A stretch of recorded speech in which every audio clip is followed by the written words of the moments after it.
Tema desta manhã: eu amo a minha Bíblia. Quem trouxe a sua Bíblia, levante a Bíblia de papel. Aê.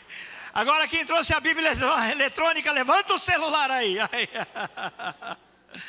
Coisa maravilhosa, temos a Bíblia. Uma vez, irmãos, Deus me colocou num cantinho, me ajustou tão jeito, eu fiquei com tanta vergonha. Sabe por quê? Porque eu estava assim dizendo: olha, esse pessoal que fica estudando língua grega, hebraico, aramaico, que fala, não, porque no grego é assim, não, porque no hebraico é assim. Eu falei, olha, a Bíblia diz que Deus ensina para as pessoas simples não sabem grego nem aramaico. Olha eu, hein, cheio de sabedoria, é muito besta mesmo.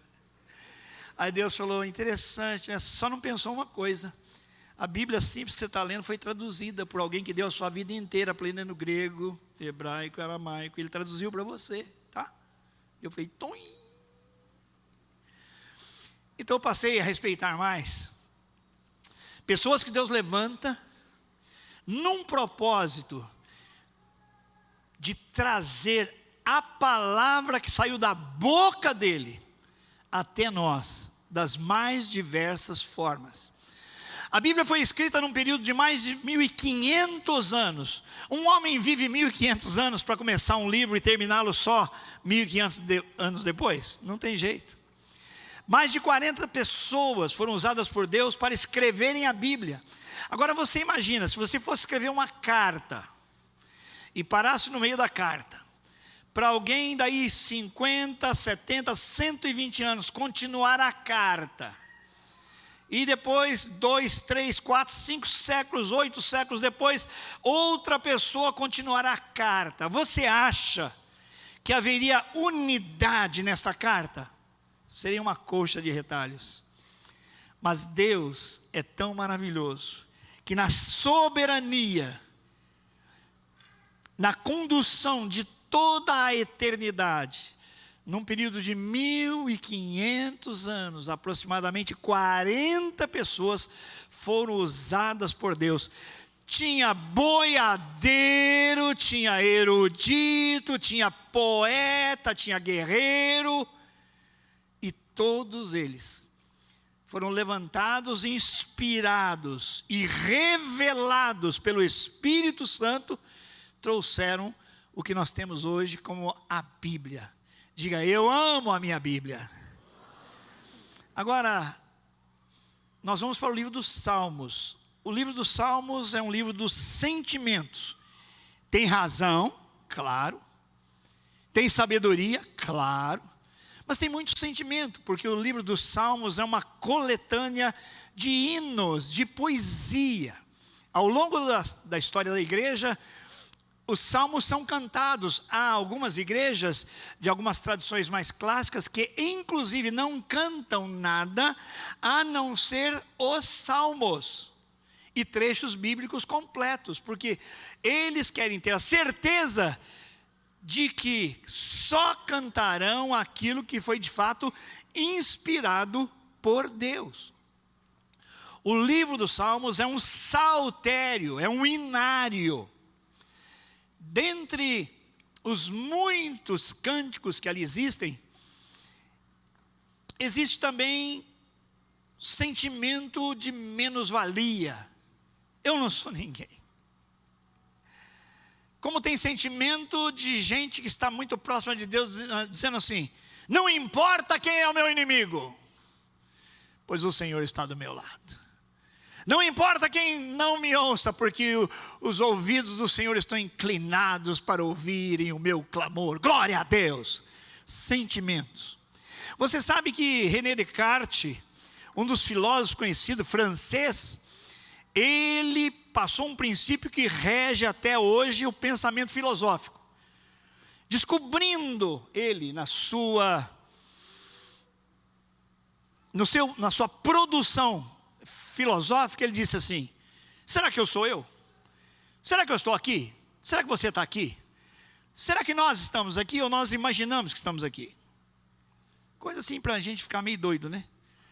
E ele concluiu o seguinte: o pensamento norteia a realidade. Se eu penso, logo existo. E aí todo mundo, diante disso, fala o tempo todo: se eu penso, logo eu existo. E está certo, mais ou menos certo, não totalmente certo. Vasti, minha esposa, linda como ela é, vocês sabem, estudiosa, ela está fazendo um curso, uma pós-graduação em neurolinguística, ciência mesmo, não é uma opinião sobre neurolinguagem, é ciência mesmo. O curso dela é feito com gente que é pós-doutora, doutora, cientistas lá na Beneficência Portuguesa de São Paulo. Vocês sabem que minha mulher é doidinha, né? Então, para ela fazer esse curso, estão arrancando couro, porque é muito material.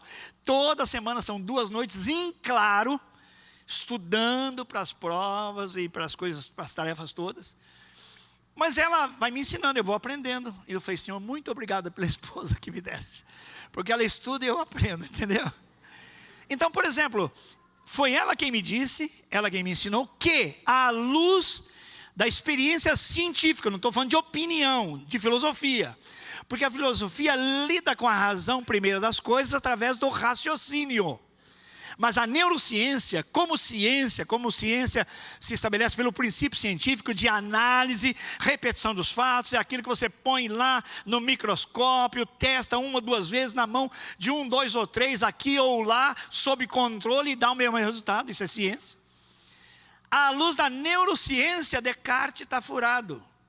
Não é penso, logo eu existo. É sinto, logo eu existo.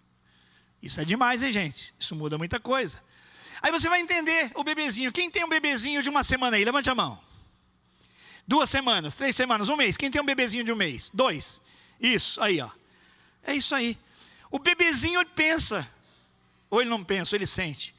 Ele sabe que alguém se aproxima, que o ama, que o acalenta, que o abriga, que o alimenta. Ele não pensa, ele sente.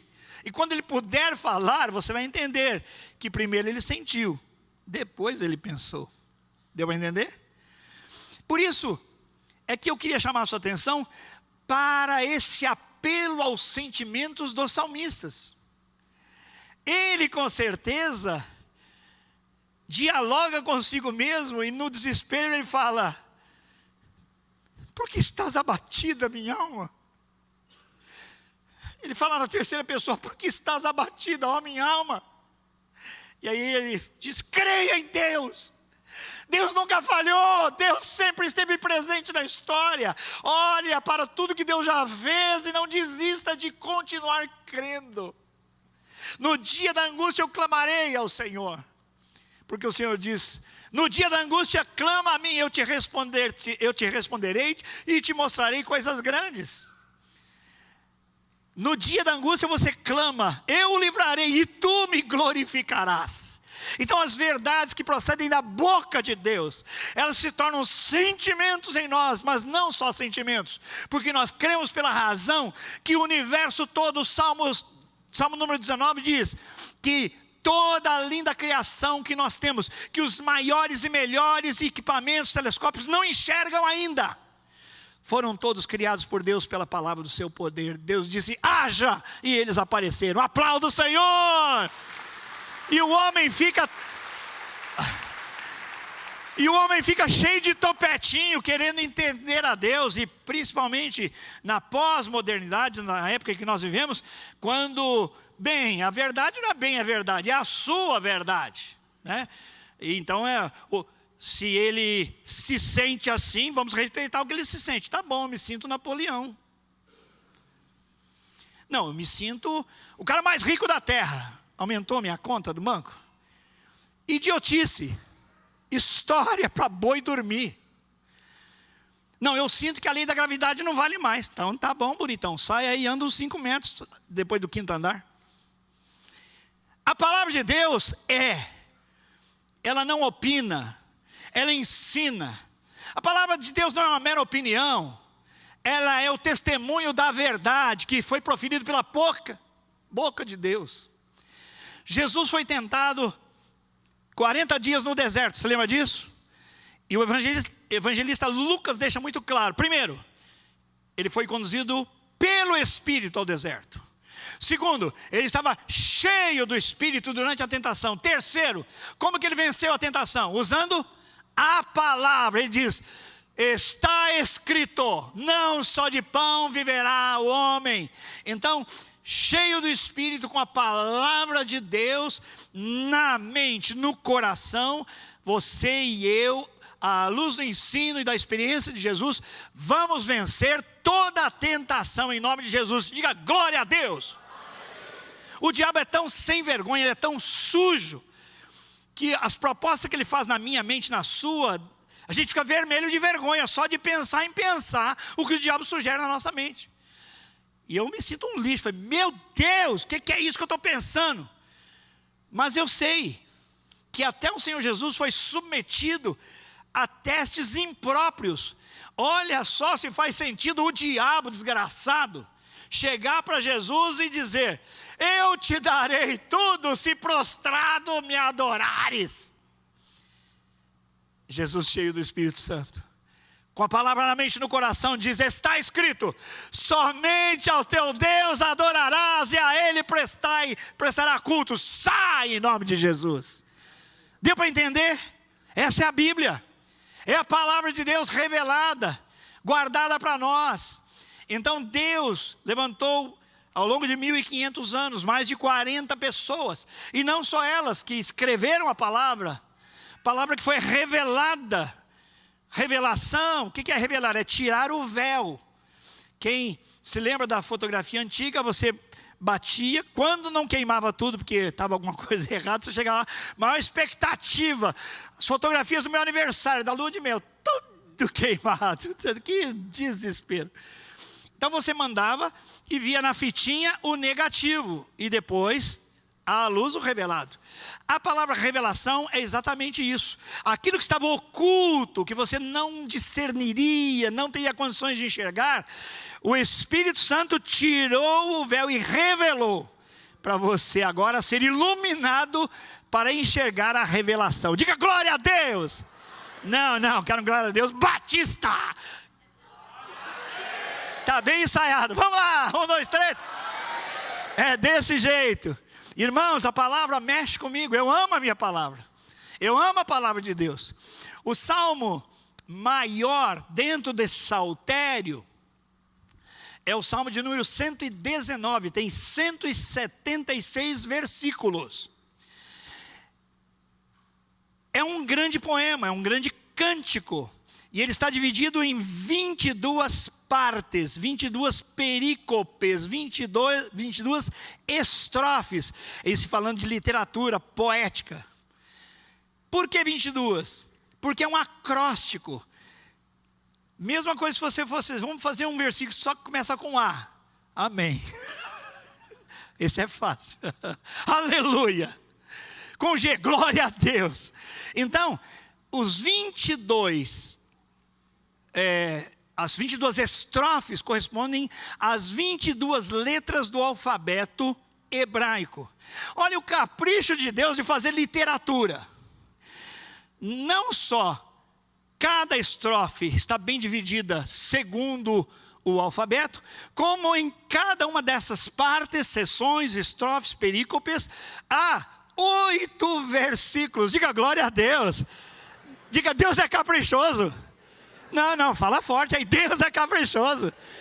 Deus é poeta. Deus é lindo demais. Toda a criação, toda a beleza nascem em Deus. E como é que nós sabemos isso? Pela palavra. A Bíblia diz, tudo que você vê no cosmos, na criação de Deus é lindo, é perfeito. Mas tem algo que é mais perfeito, que toda essa perfeição de Deus é a sua palavra. Aplauda o Senhor. Isso é demais. Isso é demais. Você acha a rosa linda? A palavra é mais linda. Você acha o cosmos, a natureza, as estrelas lindas? E são. A palavra é mais linda. Então por que eu amo a minha Bíblia? Porque a minha Bíblia foi trazida até mim pela misericórdia de Deus. Juntou durante séculos e séculos a sua palavra, oriunda da sua boca. Usou pessoas para estudarem, entenderem, traduzirem, para trazer para a gente. E é por isso que nós temos esse acesso. Numa viagem missionária, umas pessoas foram até um país onde a Bíblia não é de livre circulação. Não se pode ter a Bíblia. Coreia do Norte, por exemplo, não se pode ter a Bíblia. O povo da Coreia do Sul coloca bexigas, balões de gás, destaca pedaços da Bíblia, partes da Bíblia, coloca ali dentro e solta. E assopra. Não, e ora para que os ventos levem para a Coreia do Norte a palavra. E quantas pessoas lá no céu vão dar testemunho? A minha vida mudou o dia que o balão caiu na minha casa. Uma bexiga. Porque dentro tinha a palavra de Deus. Eu ouvi ali.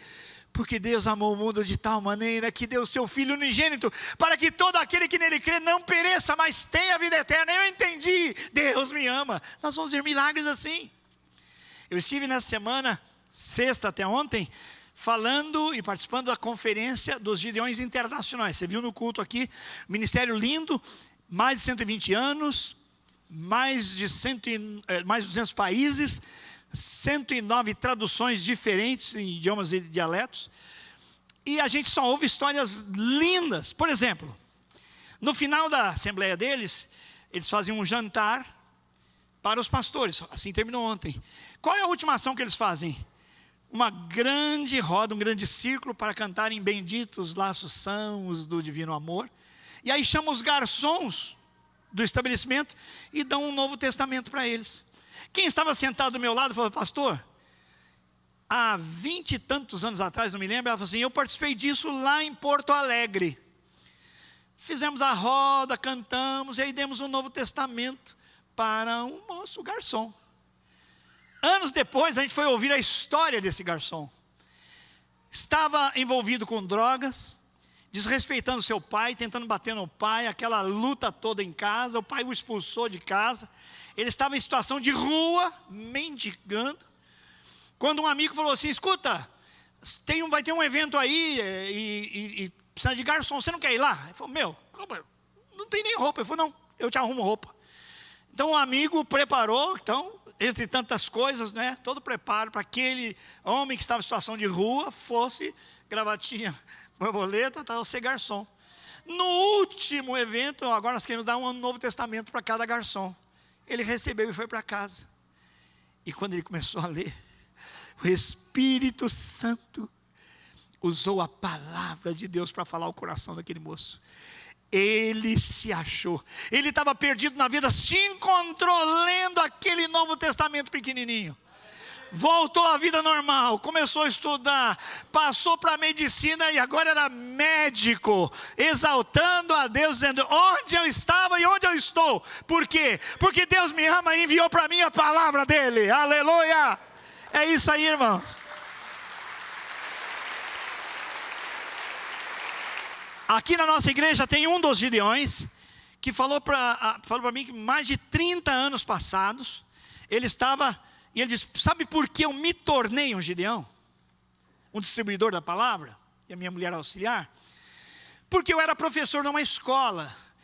E como professor, você observa a dinâmica familiar dos alunos. O aluno começa a ir mal, você começa a acompanhar de perto, e logo você vê muita desgraça.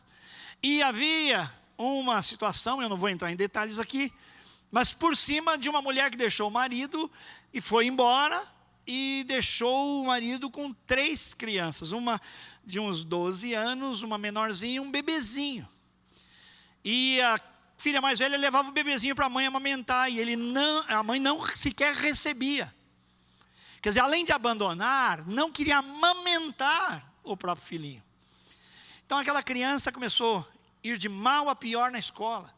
Então aquele comportamento desassociativo, que destoa de todo mundo, e aí a agressividade, tudo aquilo. E de repente essa menina começa a ficar comportada, fica bem, se relaciona bem, e tudo vai bem, boa aluna. E esse professor, que é membro aqui da nossa igreja, falou: não, mas eu preciso saber o que aconteceu, vem cá, me diga. Ela disse: eu ganhei um Novo Testamento desse tamanho. E eu comecei a ler. e eu me encontrei com o amor de Deus. Ele transformou a minha vida. Eu sou outra pessoa. Então eu já perdoei a minha mãe, eu ajudo a minha mãe, e eu cuido dos meus filhos, e eu sou uma pessoa muito feliz e muito ajustada. Aplauda o Senhor. É a palavra de Deus. Em algum lugar nesse planeta, não sei onde, alguém debaixo do viaduto, morando em estado de rua, miséria também, tinha 1 litro de pinga.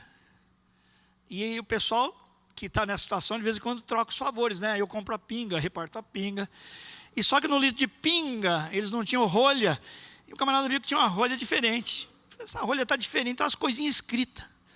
Sabe o que era rolha? Eram páginas de um Novo Testamento dos Gideões, que alguém rasgou para ser a rolha da pinga.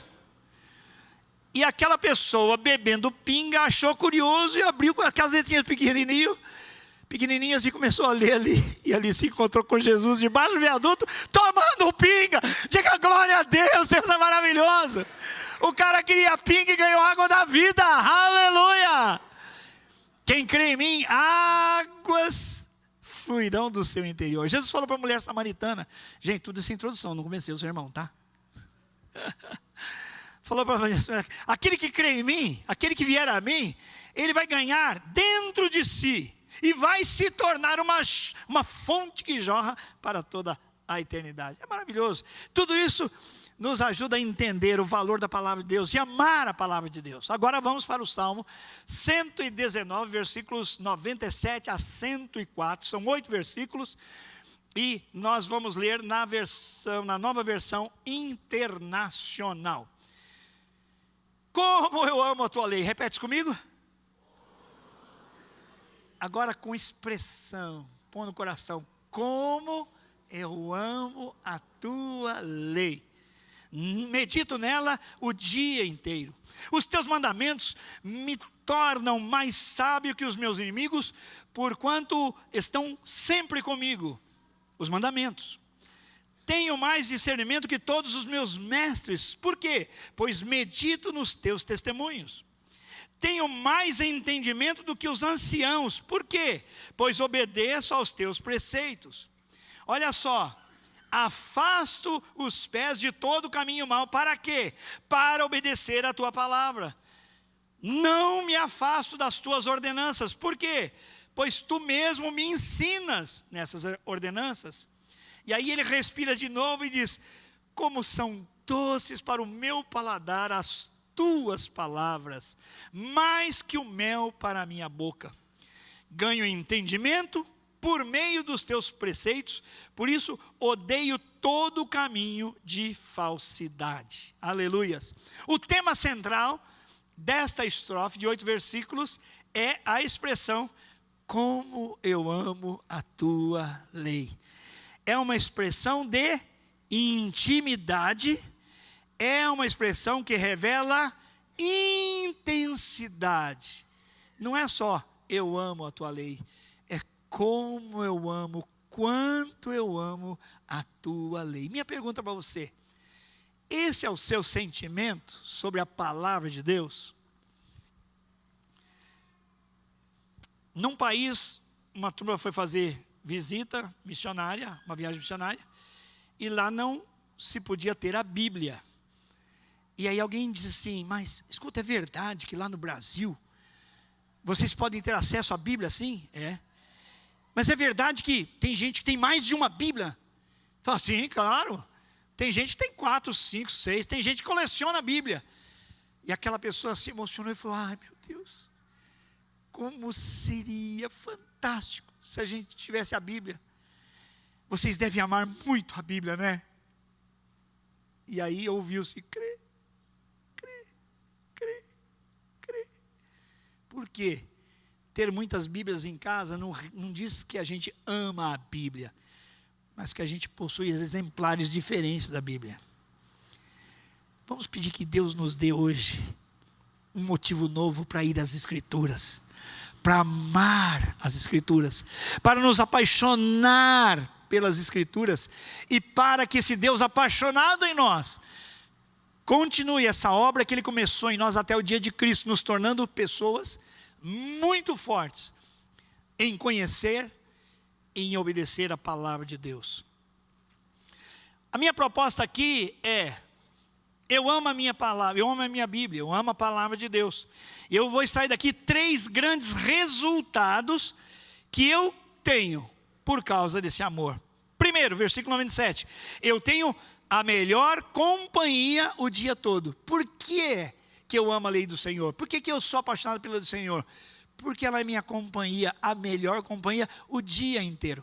Olha só, o texto diz: medito nela o dia inteiro. Perceba que é diferente de falar: eu medito nela diariamente. Sabe por quê? Porque eu posso meditar diariamente 2 minutos em ler o texto todos os dias e dizer: olha, diariamente eu medito na lei do Senhor. Diferente é meditar nela o dia todo. Porque meditar, e também não é ler a Bíblia ao meditar, o meditar é diferente, é ler, é buscar compreender, é aprender, trazer para si, é conferir como vai a minha vida em relação ao que eu estou lendo, é perguntar: Senhor, o que queres que eu faça com isso que eu li? Porque o impacto da palavra de Deus parte da meditação, que é esta conferência da minha vida com a vida que Deus propõe através da sua palavra. Por exemplo, eu sei que na prática nós somos uma igreja que ama Deus e pessoas, sim ou não? Uma igreja apaixonada por Deus e pessoas. Isso se baseia o quê? Nos mandamentos. Amar a Deus sobre todas as coisas e ao próximo como a si mesmo, sim ou não? Então todos nós, claro, sabemos de cor João 3,16, sabemos? Vamos recitar? Porque Deus amou o mundo de tal maneira que deu o seu Filho unigênito, para que todo aquele que nele crê não pereça, mas tenha a vida eterna. Amor de Deus. A outra parte é amor ao próximo, amor ao irmão. Então vamos recitar de cor 1 João 3,16. Ó, João 3,16 sabemos. Agora 1 João 3,16. Vamos lá, 1, 2, 3.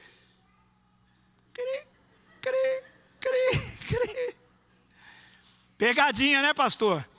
Hoje pode ser pegadinha, mas é um incentivo a você conhecer a identidade da nossa igreja: amar a Deus e amar as pessoas.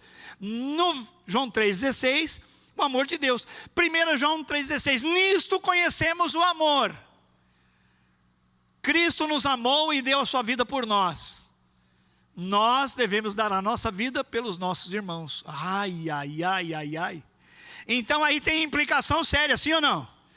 É bem mais do que conhecer só o amor de Deus. É entender que foi pelo amor de Deus que eu fui salvo e transformado. E que Deus agora me ordena, Ele não sugere. Ele me ordena que o mesmo comportamento que Ele teve em relação a mim, de padecer por mim, eu também tenha pelo meu irmão. Nisto conhecemos o amor, em que Cristo morreu por nós. E nós devemos morrer pelos nossos amigos. Impressionante. Essa é a palavra de Deus. Então, quando eu medito na palavra de Deus e a tenho comigo durante o dia todo, as coisas fluem melhor. Por quê? Eu estou no trânsito, o cara fechou, dá uma vontade de... Você fala: opa, não. Sede santos, porque eu sou santo. Senhor, tira daí esse pensamento de eu chamar o camarada de atrapalhado no trânsito. No relacionamento pessoal, a Bíblia nos ensina como nós devemos discutir os assuntos.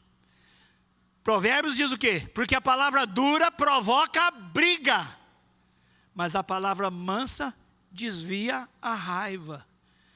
Gente, saber disso e aplicar, ter esse princípio, essa verdade como nossa aliada, nossa parceira, nossa condutora, nossa guia durante todo o dia, isso é meditar o dia todo. É ganhar luz para os nossos caminhos.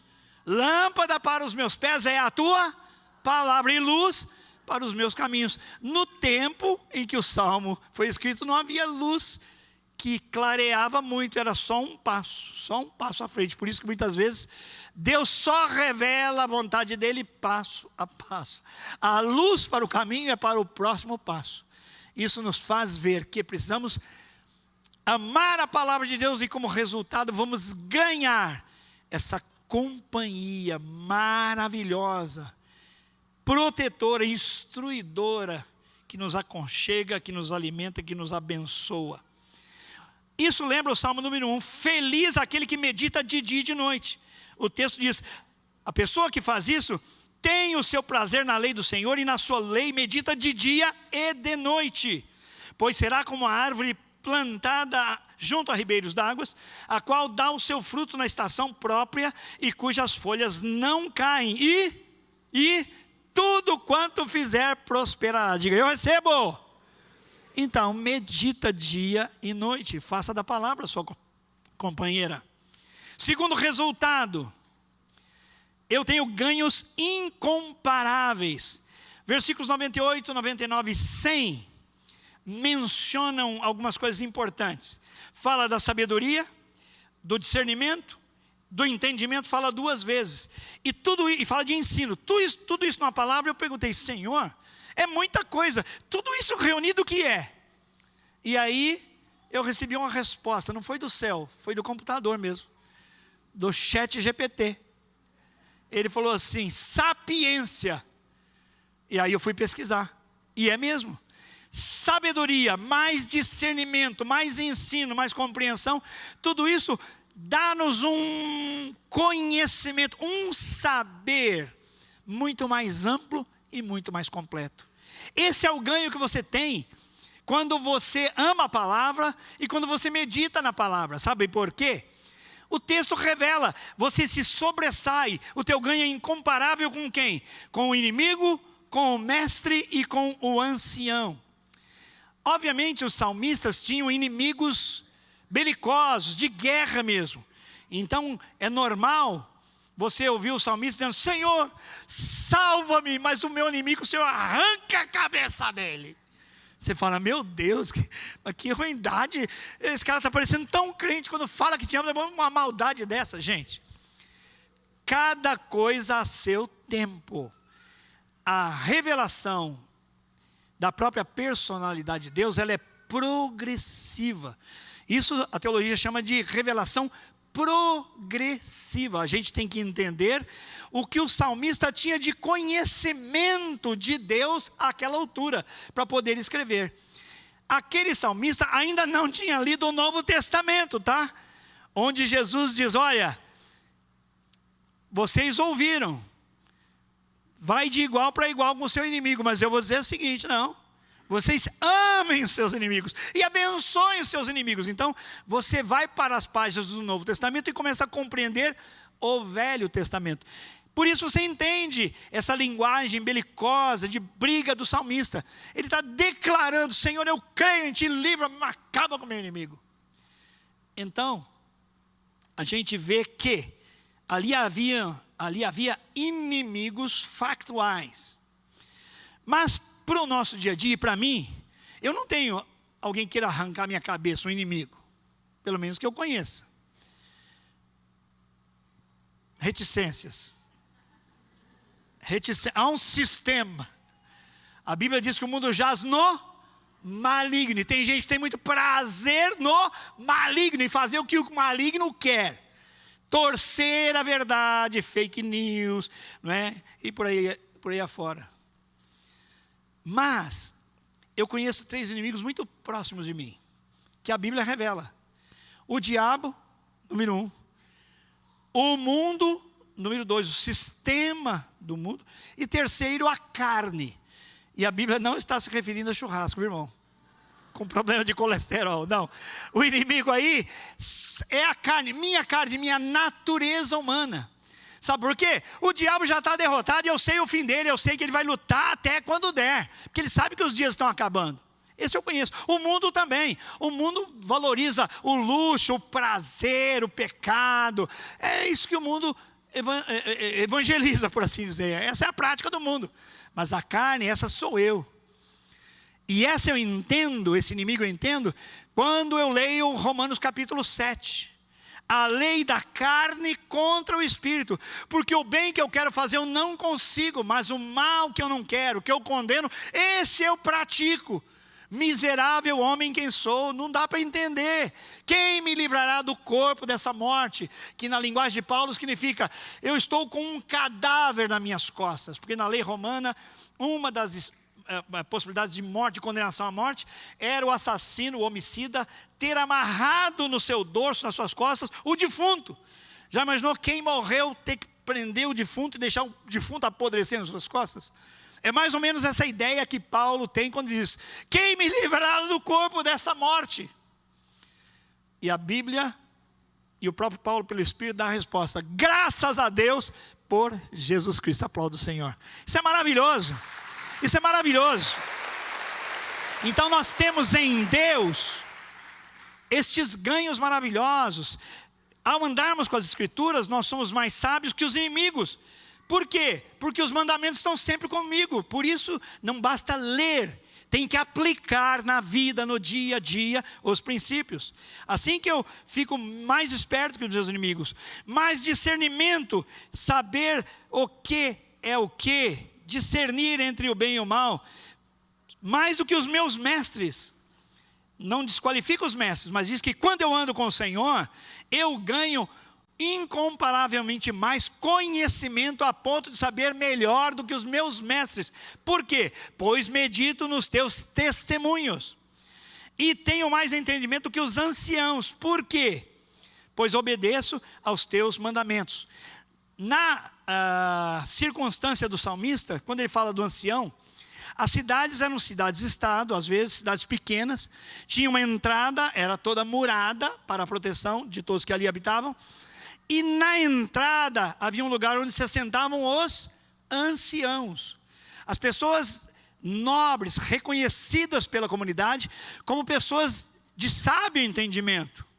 Não só tinham cabelos brancos, mas eram sábias.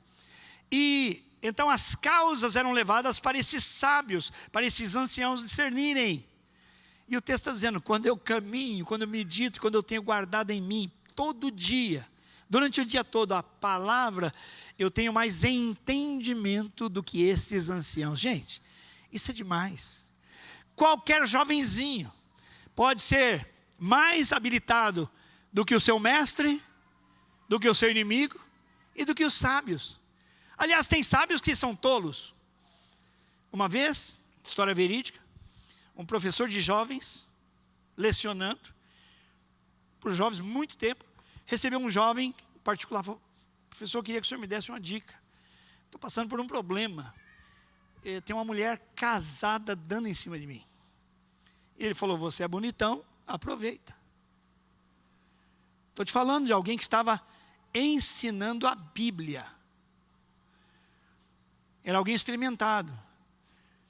Mas era pior que o escriba e o fariseu. Porque reconhecia o valor da Escritura, mas não tinha compromisso com a própria vida. E por isso, lamentavelmente, descobriu-se anos depois, que esse mesmo professor tinha um caso extraconjugal há muitos anos. Que pena. Que pena.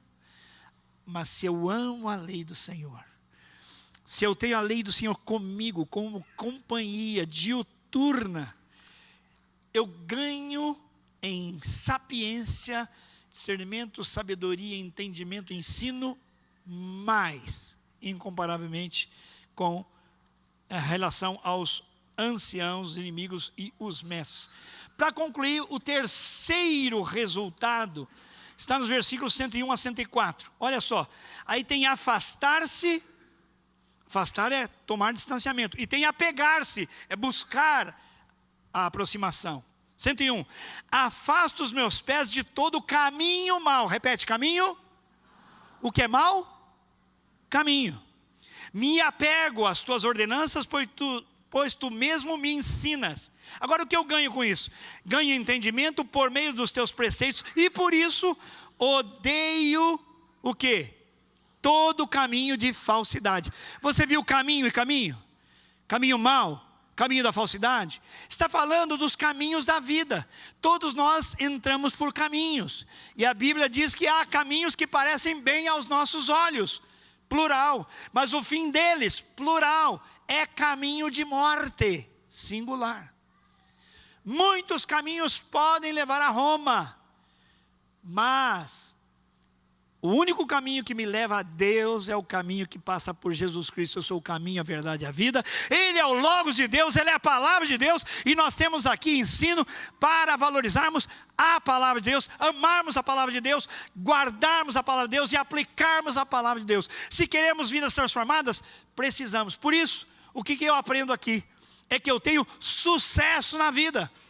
Então eu tenho companhia o dia todo. Eu tenho ganho incomparável. E agora eu tenho o quê? Sucesso na vida. Enquanto eu vou pelas jornadas, pelos caminhos, eu obtenho sucesso. Porque eu me afasto do que eu preciso me afastar. E eu me aproximo do que eu preciso me aproximar por temor a Deus. Por 2 vezes o salmista tem a sua fala em caminho. Caminho mau e caminho de falsidade. Caminho pressupõe uma jornada na vida. Temos 2 ações. Afastar-se do mau caminho e obedecer a palavra de Deus. 2, apegar-se às ordenanças de Deus para receber o ensino de Deus. O que isso significa? Há um discernimento que eu ganhei lendo e estudando essa palavra. É diferente obedecer e ser leal. Ser leal é o mesmo que ser fiel. A obediência por si só não garante que eu seja fiel e leal. Vou explicar. Há um dito popular que diz: manda quem pode. Vamos recitar, não é da Bíblia, vamos recitar isso aí. Manda quem pode, obedece quem tem juízo. Por isso, se o chefe mandou, obedece. É que nem a história do Pedrinho. A professora está lá e o Pedrinho está em pé. Pedrinho, senta. Aí o Pedrinho está em pé. Pedrinho, senta. E o Pedrinho quer ficar em pé. E pela 3ª vez, Pedrinho, senta. Professor, eu não quero. Senta. Aí ele sentou e falou assim: eu sentei, mas por dentro eu estou de pé. Isso é obediência. Fez pela autoridade do que manda. Lealdade e fidelidade é outra coisa. Sabe por que eu vou obedecer? Porque eu sei que o Senhor me ama. Eu sei o que o Senhor tem melhor para mim. Eu sei que a tua visão da vida é melhor que a minha. Você vai se comparar com Deus eterno, o Deus de toda sabedoria, de todo entendimento e poder. Você sabe mais que Deus. Olha, eu não quero nem orar por isso, que se a vontade de Deus for outra, eu nem quero ver. Tolice, para não dizer burrice. Por quê? Porque parou na obediência. Eu faço porque mandam. Manda quem tem autoridade. Não, eu quero ser leal. Quero ser fiel. Eu quero acreditar mérito, autoridade àquela palavra, mas porque eu sei que ela tem como propósito me abençoar e me ajudar. Criancinha fica em pé aqui, pequenininha. A mamãe fala: mano, não pula, não pula. Cuidado, cuidado. Por quê? É porque ela é um desmancha-prazeres? É porque ela quer o mal da criança? Ela quer traumatizar a criança, pôr medo na criança? Não. Ela sabe do perigo. A criança está com um grampinho, qualquer coisinha de metal, vai lá pertinho, vê 2 buraquinhos na parede, tão engraçadinho, né? Aí você vê a criança chega e diz: não faz isso. E a criança faz assim. Aí você fala assim: não pode, porque se faz mal. Não vai entender muito, né? E se fosse que nem a Emily que está ali, ela olhava para a gente e ela falava assim: se a gente não, ela ia chegando pertinho. Era interessante isso, né? A vontade da criança em conhecer, às vezes, leva a criança para o caminho da tolice e da morte. Eu tenho um pastor que foi meu professor, que perdeu o seu netinho, que menos de 1 ano de idade, pegou um grampinho e pôs na parede, pôs na tomada. Pá! O coração não suportou, morreu o bebezinho. Então, quando nós queremos realmente ter sucesso na vida, não vamos ser apenas obedientes, mas leais e fiéis ao Senhor. Vamos fazer porque Deus nos ama. O propósito dele é melhor que o nosso, para nós mesmos. Pastor Ronaldo pregou aqui, marcou minha vida. Os nossos desejos, mediante os desejos de Deus, são incomparáveis. Quem era Maria? Uma menina de 16 anos na Palestina. Qual o sonho de uma menina de 16 anos na Palestina? Eu quero que alguém se apaixone por mim, eu quero ser apaixonado por alguém, eu quero ter juras de amor, eu quero dar abracinho, beijinho, quero ter um filhinho correndo, vendo para lá. Isso aí, é isso que Maria queria. Como toda mocinha na Palestina, ou aqui em Campo Grande. Mas Deus tinha escolhido um caminho para ela.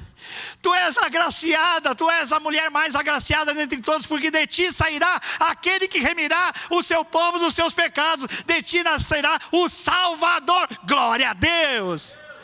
E irmão, cadê o glória a Deus? Ah, bom, não, agora Batista.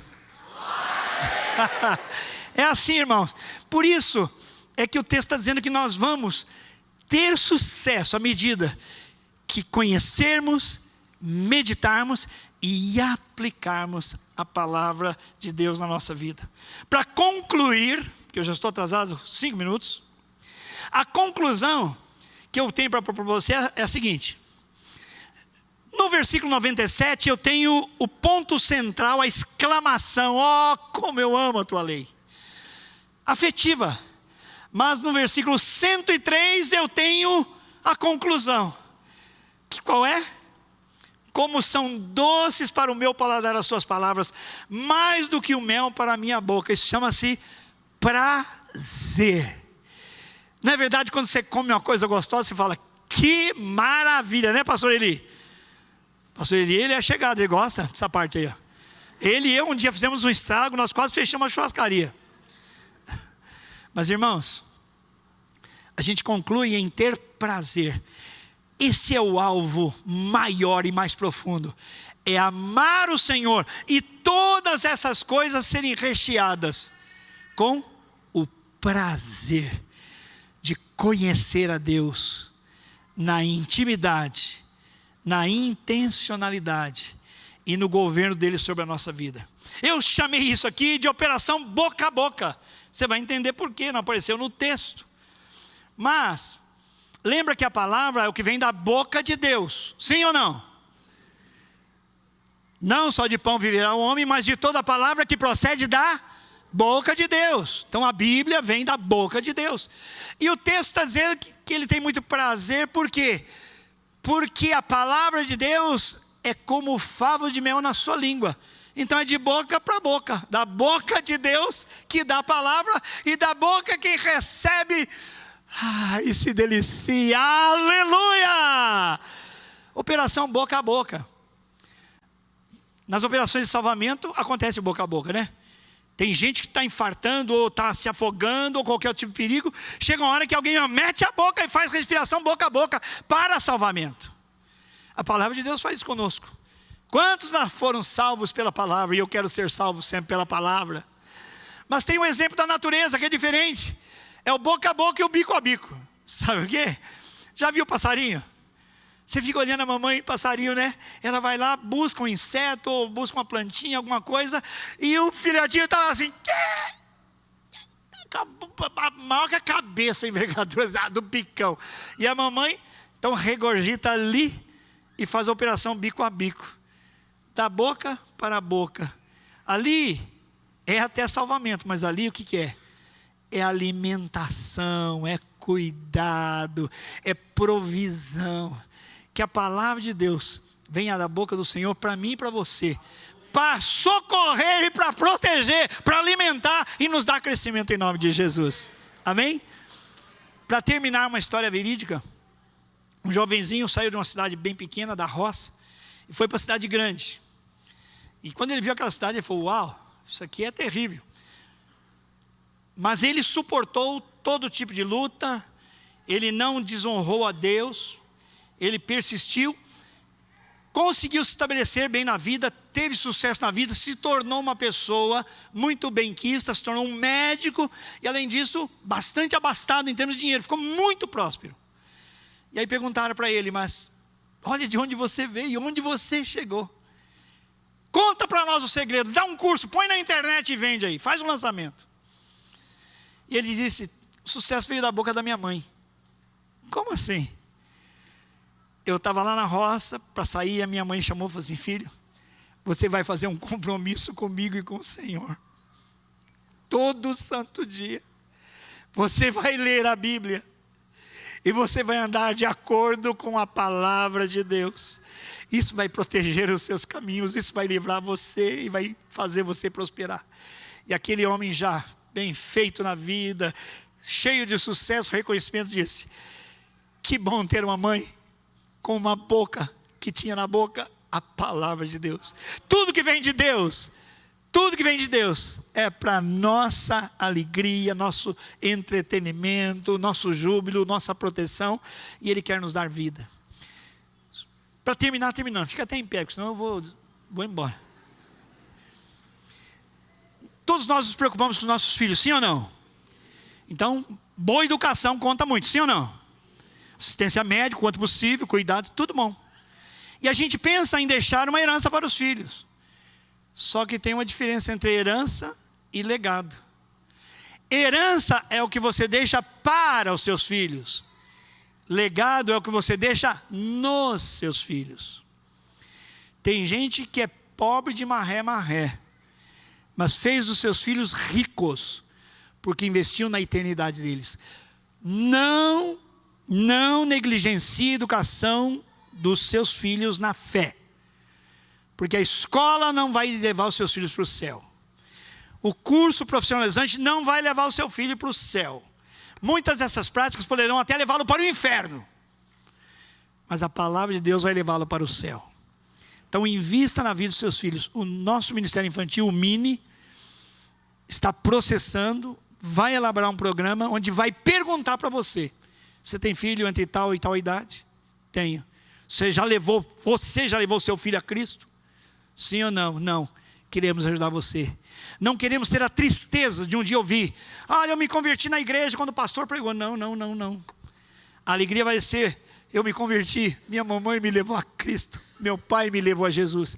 Então, coloque foco naquilo que tem valor na eternidade.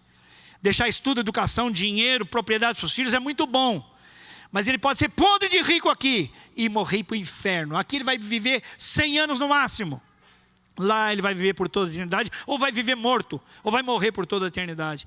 Então considere o conselho da palavra de Deus. Ame a palavra de Deus, medite na palavra de Deus, obedeça a palavra de Deus, aplique a palavra de Deus, transmita a palavra de Deus para os seus, em nome de Jesus.